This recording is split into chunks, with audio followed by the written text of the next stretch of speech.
बिस्मिल्लाहिर्रहमानिर्रहीम। तमाम स्टूडेंट्स को ऑनलाइन क्लासेस में खुशामदीद और उम्मीद करता हूँ कि सब बच्चे स्टे होम स्टे सेफ की पॉलिसी को फॉलो कर रहे होंगे। कैसे हैं सब बच्चे? ठीक हैं। उम्मीद करता हूँ कि मेरे जो पढ़ाने वाले टॉपिक हैं जो मैंने आपको पढ़ाए हैं वो आप बच्चों को समझ भी आ रहे हैं और आपकी लर्निंग का जो प्रोसीजर है वो भी कंप्लीट हो रहा है। बेटे, जो लास्ट टॉपिक मैंने आप बच्चों को पढ़ाया था, elasticity of demand and elasticity of supply, वो बहुत इंपॉर्टेंट टॉपिक था। उस टॉपिक से रिलेटेड आज हमारा जो टॉपिक है वो है गवर्नमेंट की पॉलिसीज। तो गवर्नमेंट की पॉलिसी जो है वो सबसे ज़्यादा जो इम्प्लीमेंट होती है वो माइक्रो इकोनॉमिक्स में डिमांड एंड सप्लाई फोर्सेस पर ही होती है। तो आज के टॉपिक में हम गवर्नमेंट की पॉलिसीज को पढ़ेंगे कि what is the role of government in controlling prices. आज जो हम जो टॉपिक पढ़ेंगे इसको हम चैप्टर का नाम चैप्टर नंबर 6 से ये हमने लिया, that is supply, demand and government policies. तो डियर स्टूडेंट्स, आज हम जिस टॉपिक को सबसे ज्यादा कंसर्न करेंगे उसमें आपको elasticity of demand and elasticity of supply की प्रैक्टिकल इंप्लीकेशन भी आएगी। हमने जो लास्ट में याद किया कि इलास्टिसिटी ऑफ डिमांड क्या होती है, मोर इलास्टिक क्या होती है, लेस इलास्टिक क्या होती है, आज हम सीखेंगे उसकी प्रैक्टिकल एप्लीकेशन। आज का टॉपिक बहुत जबरदस्त है, बड़ा सिंपल सा टॉपिक है और प्रैक्टिकल टॉपिक है, माइक्रो के साथ साथ मैक्रो इकोनॉमिक्स से भी रिलेटेड है। यानी हम पॉलिसी मेकिंग के लिए माइक्रो टूल्स को इस्तेमाल करेंगे। इसीलिए इस चैप्टर का नाम है demand, supply and government policies.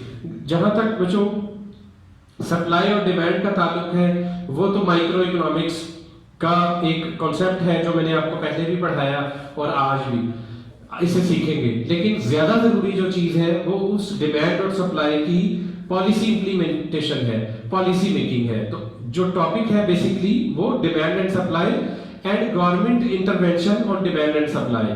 तो देखिए बच्चों, आज हम जो टॉपिक पढ़ रहे हैं उसके कुछ कंटेंट्स हैं। उसमें हम सीखेंगे व्हाट इज प्राइस कंट्रोल, फिर हम सीखेंगे what is tax and what are its impacts, and in the last, in the final, I will provide you a quiz so that you may learn the topic quite more efficiently।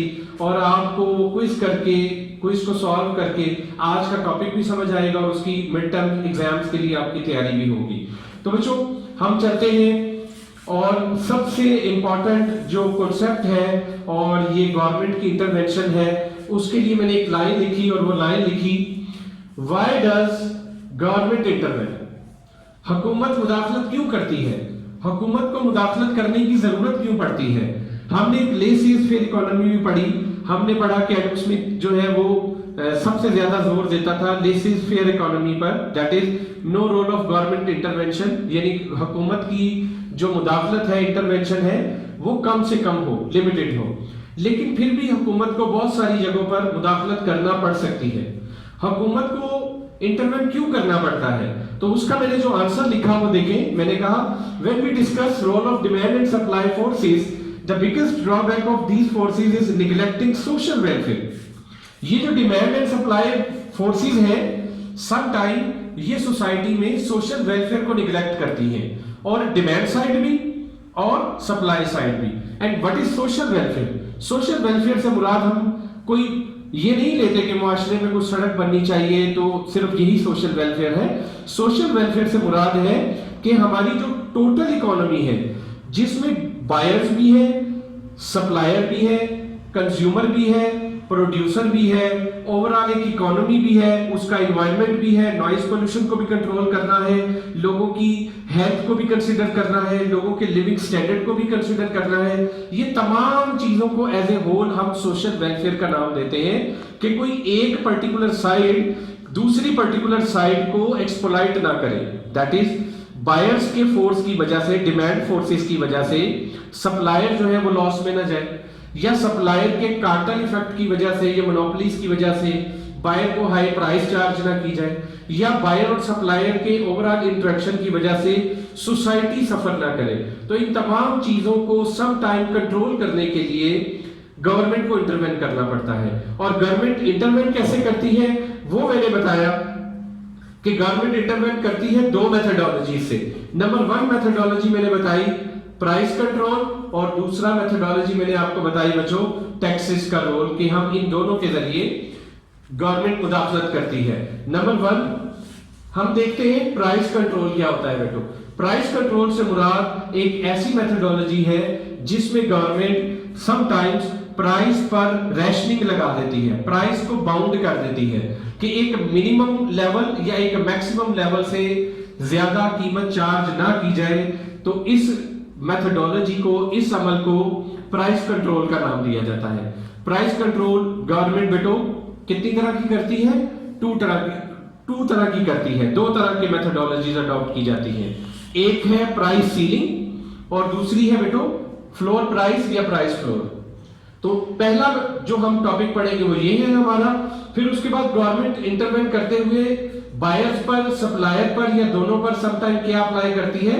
Tax apply कर देती है, ताकि demand side को effect किया जाए, supply side को effect किया जाए, या डिमांड और सप्लाई दोनों को इफेक्ट किया जाए, या ओवरऑल गवर्नमेंट के जितने भी जो डेवलपमेंटल एक्सपेंडिचर्स हैं और नॉन डेवलपमेंट एक्सपेंडिचर्स हैं उनको मीट करने के लिए भी समटाइम्स गवर्नमेंट टैक्सेस इंट्रोड्यूस करवाती है। तो बच्चों हमारा जो सबसे पहला टॉपिक हम सीखेंगे what is price ceiling, what is price floor. तो now we move to what is price ceiling. Look at this, what is price ceiling. देखिए बेटो, प्राइस सीलिंग की डेफिनेशन मैंने लिखी और बड़ा एक सिंपल सा कॉन्सेप्ट है, और मैंने लिखा अ लीगली एस्टैब्लिश्ड मैक्सिमम प्राइस। विच प्राइस? Legally established. गवर्नमेंट ने बनाई ना, मैंने तो नहीं दी या एक फर्म ने तो नहीं लगाई, गवर्नमेंट ने लगाई, इसीलिए इसको बोलते हैं लीगली एस्टैब्लिश्ड। और कौन सी प्राइस? Maximum price. सीलिंग छत को भी हम कंसीडर करते हैं, सीलिंग छत को बोला जाता है। तो मैक्सिमम प्राइस, ज्यादा से ज्यादा कीमत जो लीगली गवर्नमेंट एस्टैब्लिश कर दे कि इससे ज्यादा कीमत हम नहीं चार्ज कर सकते, हम उसे प्राइस सीलिंग बोलते हैं। तो देखो बेटो, ये किसको बेनिफिट करेगा जब गवर्नमेंट इस तरह की रैशनिंग कर देगी कि एक मैक्सिमम लिमिट से ज्यादा कीमत आपने चार्ज नहीं करनी। ये किसकी साइड के लिए है? ऑफ कोर्स ये डिमांड साइड के लिए है कि कंज्यूमर को हाई प्राइस चार्ज की जा रही थी, कार्टल्स और मोनोपोलीज के जरिए, आर्टिफिशियल शॉर्टेजेस के जरिए बहुत ज्यादा कीमतें चार्ज की जा रही थी। और कोई प्रोडक्ट ऐसी है जो कंज्यूमर वेलफेयर के लिए है, सोशल वेलफेयर के लिए है, लाइक गंदम है, घी है, आपकी शुगर है, आपका मिल्क है, आपकी पेट्रोलियम है, आपकी गैसोलीन है, आपकी यूटिलिटी बिल्स है। तो जब गवर्नमेंट इन चीजों पर सोशल वेलफेयर की खातिर एक रैशनिंग कर देती है, एक लिमिट लगा देती है कि प्रोड्यूसर इससे ज्यादा कीमत चार्ज नहीं करेंगे, इस अमल को और इस मुदाखलत को प्राइस सीलिंग का नाम दिया जाता है। और देखिए बेटो, मैक्सिमम प्राइस। तो बच्चों कॉन्सेप्ट तो प्राइस सीलिंग का यही है कि मैक्सिमम प्राइस जो गवर्नमेंट एस्टैब्लिश कर दे, हम उसको प्राइस सीलिंग का नाम देते हैं। अब हम इस कॉन्सेप्ट को इस तरह डायग्रामेटिकली भी देखेंगे कि इसका इंपैक्ट क्या होता है, फिर उस डायग्राम में देखेंगे कि किस तरह ये जो कॉन्सेप्ट है ये गवर्नमेंट की इंटरवेंशन से सोसाइटी में क्या चेंज आता है, इससे प्रोड्यूसर पर क्या इफेक्ट पड़ता है, कंज्यूमर को क्या इफेक्ट पड़ता है, और ओवरऑल सोसाइटी पर क्या फर्क पड़ता है, ये चीज हम सीखेंगे। देखिए बेटो,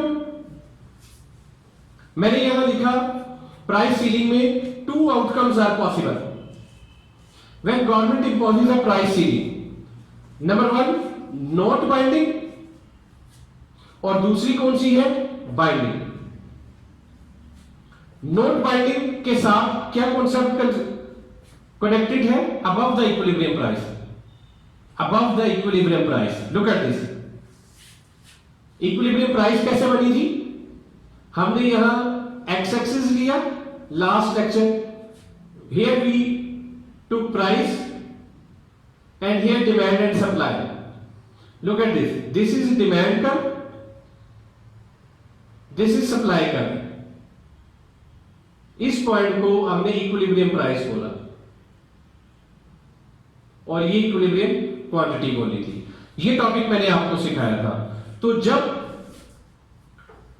ceiling price above the equilibrium, इस इक्विलिब्रियम से ऊपर कहीं पर गवर्नमेंट जो है सेट कर दे तो उसे नॉट बाइंडिंग बोलते हैं।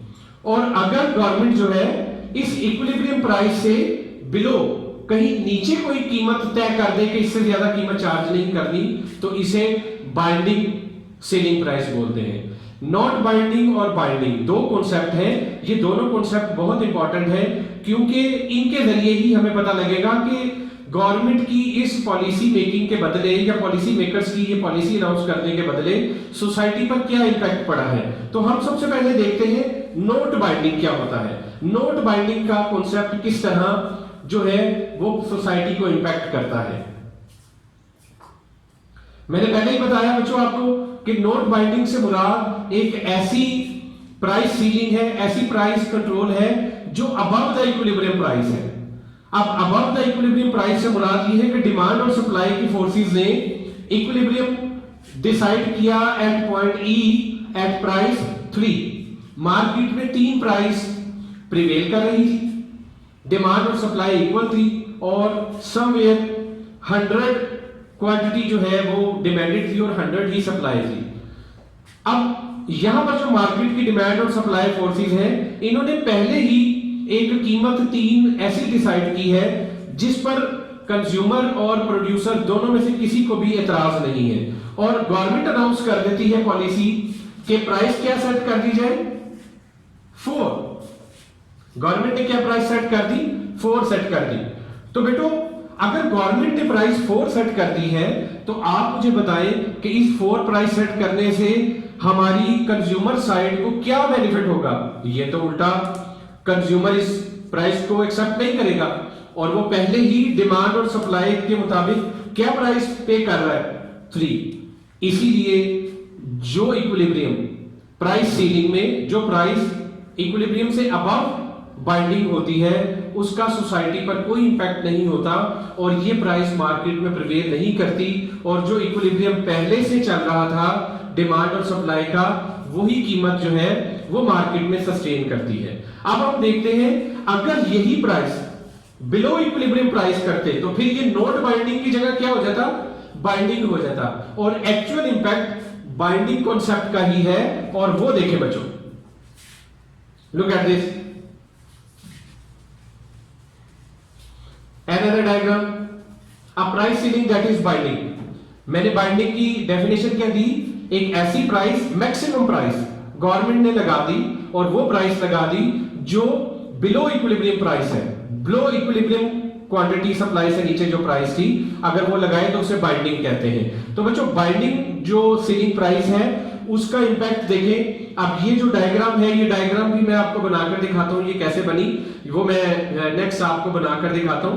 पहले आप जरा डायग्राम को सीखें और देखें बच्चों, हमने उसी तरह वाई एक्सिस और एक्स एक्सिस ड्रॉ करने हैं, हमने डिमांड कर्व ड्रॉ करना है, हमने सप्लाई कर्व ड्रॉ करना है। जहां डिमांड और सप्लाई आपस में मिले उस पॉइंट को हमने इक्विलिब्रियम ई का नाम दिया, और उस पर जो प्राइस प्रिवेल कर रही थी वो मार्केट में क्या प्रिवेल कर रही थी बच्चों, 3 प्रिवेल कर रही थी, 3 कीमत जो है वो मार्केट में थी। और क्वांटिटी कितनी, अभी हमने पहले भी देखा यहां पर 100 मार्केट में डिमांड और सप्लाई। बच्चों दोनों 2 साइड है, एक डिमांड साइड और एक सप्लाई साइड, दोनों जो है वो गवर्नमेंट पर इंपैक्ट करते हैं। आप टीवी शोज में भी देखते हैं, टॉक शोज में भी देखते हैं, हर वक्त जो है जो कंज्यूमर साइड है वो शिकवा करती है कि भाई कीमतें बहुत ज्यादा है, कीमतें हाई है, कीमत को कंट्रोल किया जाए। सम टाइम कोई ऐसी प्रोडक्ट हो जाती है जिसकी कीमत कंट्रोल करना हुकूमत के लिए दर्द सर बन जाता है कि लाजमी, और जब वो कीमत कम करने लगती है तो सप्लायर साइड के जो प्रोड्यूसर है वो स्ट्राइक्स की, हड़तालों की धमकियां देते हैं, वो कुछ इस तरह की जो है वो पॉलिसीज बनाते हैं कि हम मार्केट में प्रोडक्ट ही नहीं बेचेंगे। तो इन सब चीजों को कंट्रोल करने के लिए सम टाइम गवर्नमेंट को बहुत मुश्किल डिसीजन लेना पड़ता है।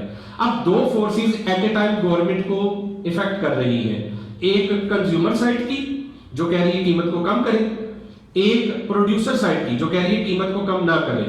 अगर कंज्यूमर साइड की जो प्रेशर है या दबाव है वो इतना ज्यादा आ जाता है मीडिया का और गवर्नमेंट का कि गवर्नमेंट को प्राइस जो पहले से प्रिवेल कर रही है उससे कम कीमत पर चीज को बेचना पड़े, तो फिर उसे बोलते हैं price ceiling that is binding. Government ने मार्केट में अनाउंस कर दिया कि कीमत 3 नहीं होगी, कितनी होगी बेटे, प्राइस सीलिंग। कितनी स्टूडेंट्स उन्होंने नॉमिनेट कर दी, 2 कर दी। तो मार्केट में प्रिवेल क्या कर रही थी, 3। गवर्नमेंट ने कहा 3 कीमत बहुत ज्यादा है, आप किसी प्रोडक्ट को, इस प्रोडक्ट को ज्यादा से ज्यादा 2 रुपए में बेच सकते हैं। गवर्नमेंट ने लिमिट सेट कर दी ना, अब इसका फायदा होगा किसको? कंज्यूमर साइड को। इसका नुकसान होगा किसको? प्रोड्यूसर साइड को। इस पर खुश होगी कौन सी साइड? डिमांड साइड, कि हमें परचेजिंग पावर बढ़ गई, वो अपनी डिमांड बढ़ाएंगे, कीमत कम होने पर लॉ ऑफ डिमांड के मुताबिक डिमांड बढ़ती है। इस पर रिएक्शन कौन शो करेगा? सप्लाई साइड, वो इस चीज को, इस कीमत को एक्सेप्ट नहीं करेंगे, और ये जो कीमत कम हुई है तो सप्लाई साइड का जो लॉ है, वो लॉ ऑफ सप्लाई है, वो सप्लाई क्या करेंगे? कम करेंगे। एक तरफ डिमांड साइड हैप्पी, खुश हुई, वो डिमांड बढ़ाएंगे, एक तरफ सप्लायर साइड अनहैप्पी, वो सप्लाई को क्या करेंगे? कम करेंगे। नतीजा क्या निकला? देखें, इस कीमत पर जो सप्लाई कर दी फर्म्स ने, वो कितनी कर दी? 75, और जो डिमांड है वो कितनी हो गई? 125। Now there is a gap of 50।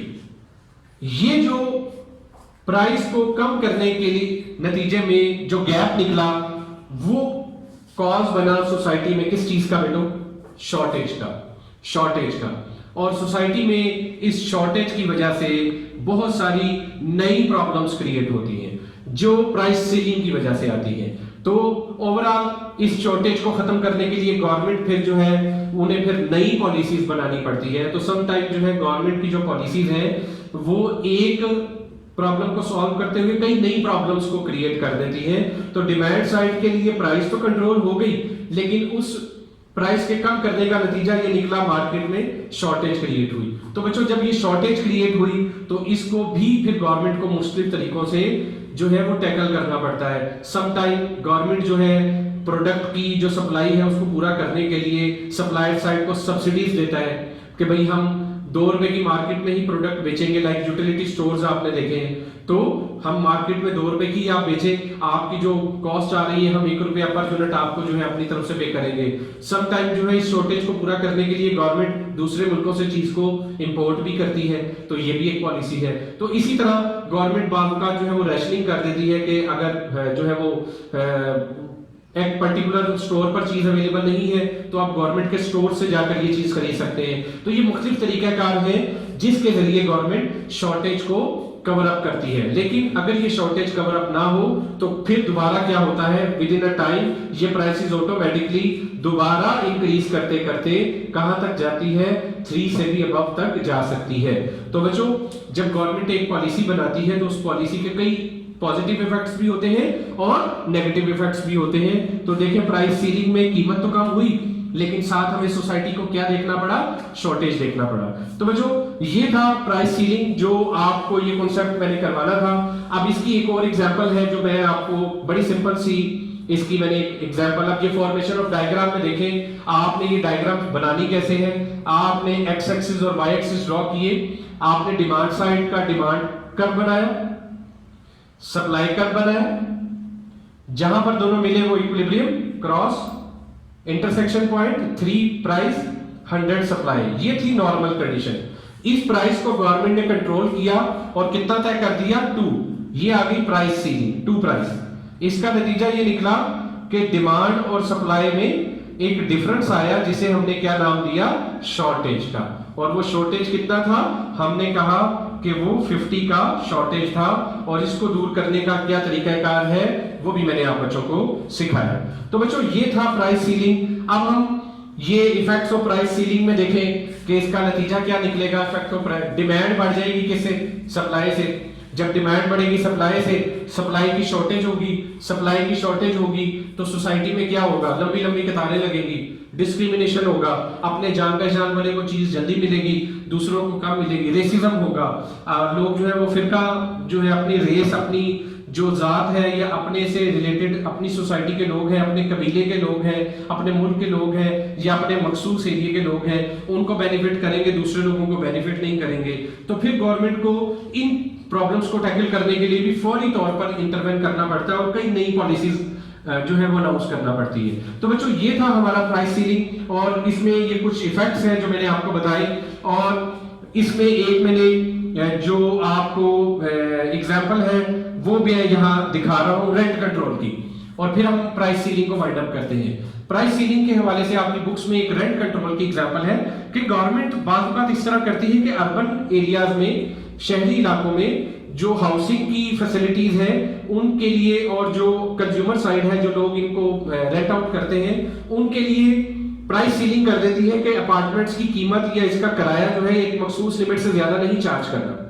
तो उसका नतीजा क्या निकलता है? शॉर्ट रन में सप्लाई फिक्स होती है,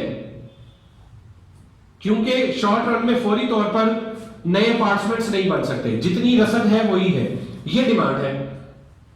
इक्विलिब्रियम प्राइस ये बन रही थी, लोग चाहते थे ये रेंट चार्ज करना, फर्ज करें $50 या 5,000 रुपीज, लेकिन गवर्नमेंट ने अनाउंस कर दिया कि 3,000 से ज्यादा चार्ज नहीं करना। उसका नतीजा क्या निकला? शॉर्टेज निकला है। तो ये जो शॉर्टेज है बच्चों, ये आपने देखा हर तरह प्रिवेल करेगी जब भी गवर्नमेंट प्राइस सीलिंग करेगी। इस तरह की जो शॉर्टेज है वो आपको देखनी पड़ेगी। और चूंकि इसमें सप्लाई फिक्स थी शॉर्ट रन में, लॉन्ग रन में सप्लाई जो है वो नॉर्मल कर्व बनता है, यानी सप्लाई को बढ़ाया भी जा सकता है। उसमें यही शॉर्टेज जो है ये आपकी पहले से ज्यादा भी दिखाई जा सकती है। तो देखिए बेटो, मैंने आपको प्रैक्टिकल लाइफ में दिखाया, इसका नतीजा ये निकलता है इस शॉर्टेज का कि लोग फिर अपार्टमेंट्स, जो प्रोड्यूसर है वो अपार्टमेंट में इन्वेस्टमेंट नहीं करते, अपार्टमेंट्स की बेहतरी की तरफ जो है वो नहीं जाते। वो कहते हैं भाई गवर्नमेंट ने तो किराया फिक्स कर दिया है, तो मैं घर को रेनोवेट क्यों करूं, मैं महंगी महंगी चीजें क्यों लगाऊं, मैं अच्छी सर्विसेज क्यों दूं। तो बजाय वो कीमत कंट्रोल करने से आवाम के लिए जो है वो वेलफेयर में इजाफा होता, सम टाइम ऐसा भी होता है कि इस तरह कीमत कंट्रोल करने से वेलफेयर बढ़ भी सकती है। यानी वेलफेयर बढ़ने से मुराद वेलफेयर निगलेक्ट भी हो सकती है, वेलफेयर कम भी हो सकती है। तो बच्चों ये था प्राइस सीलिंग।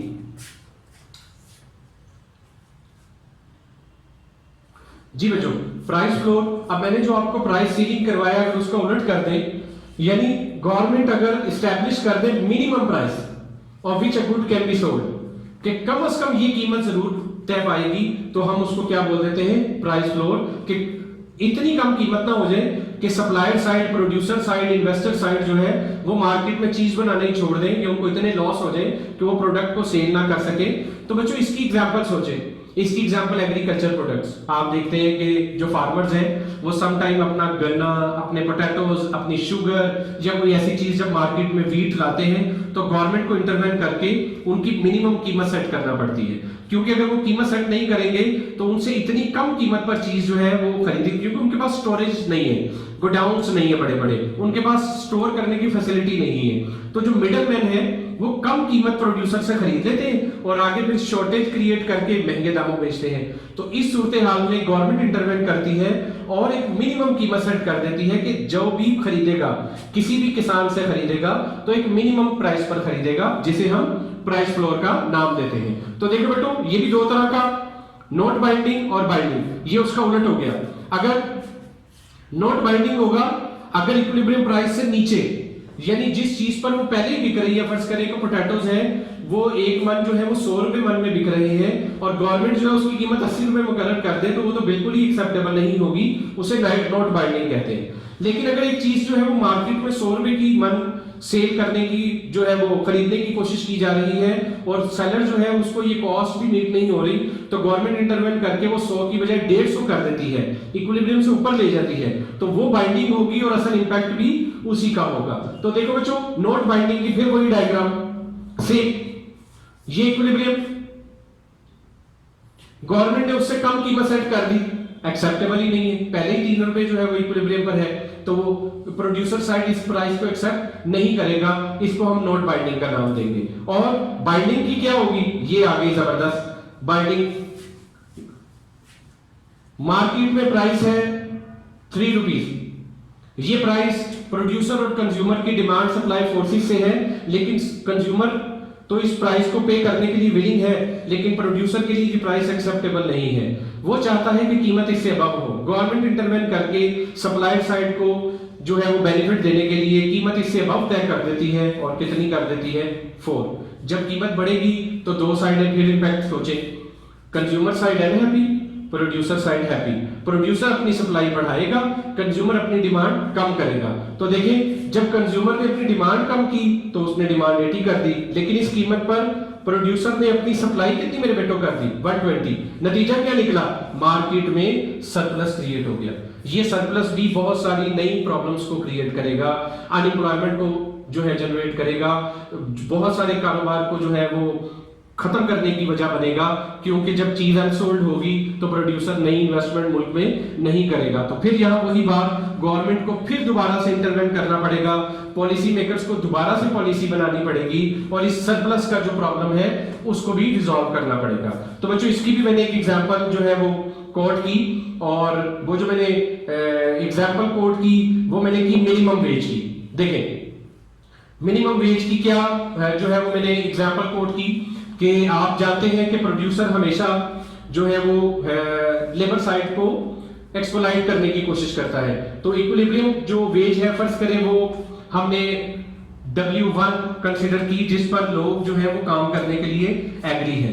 गवर्नमेंट नया बजट आता है और नई वेज अनाउंस कर देते हैं कि भाई मिनिमम वेज लेवल ये होगा। तो देखिए बेटो इक्विलिब्रियम उन्होंने कह दिया W2 हाई वेज कि मिनिमम हर इदारा जो है गवर्नमेंट वो एम्प्लॉयमेंट जो भी रखेगा मिनिमम W2 वेज जरूर देगा गार्ड को, चौकीदार को। नतीजा क्या निकला, लुक एट दिस, जो डिमांड फॉर लेबर है वो कम हो गई और सप्लाई ऑफ लेबर बढ़ गई। तो ये दरमियान में जो गैप निकला इसे बोलते हैं अनएम्प्लॉयमेंट। लोग काम तो करना चाहते हैं इस वेज पर, लेकिन कोई इदारा उन्हें काम देगा नहीं। लुक एट दिस बच्चों, कोई इदारा इन्हें काम देगा नहीं। तो इस नई पॉलिसी गवर्नमेंट की किससे रिलेटेड आएगी, अनएम्प्लॉयमेंट को खत्म करने से रिलेटेड। जब भी अनएम्प्लॉयमेंट को खत्म करना पड़ेगा, मैंने आपको प्रिंसिपल नंबर 8 और 9 पढ़ाया था, अनएम्प्लॉयमेंट खत्म करनी है तो प्राइस दोबारा आपको क्या करनी पड़ेगी, जो है वो चीजों की कीमतें बढ़ानी पड़ेगी, यानी इन्फ्लेशन को देखना पड़ेगा। तो ये वो इश्यूज है जो एक के साथ एक चलते रहते हैं। लेकिन बेटू कॉन्सेप्ट था सीलिंग प्राइस और फ्लोर प्राइस। उम्मीद करता हूं आप बच्चों को ये टॉपिक समझ आया होगा। मैंने कुछ एग्जांपल्स भी दी, उनकी प्रैक्टिकल एप्लीकेशंस भी दी।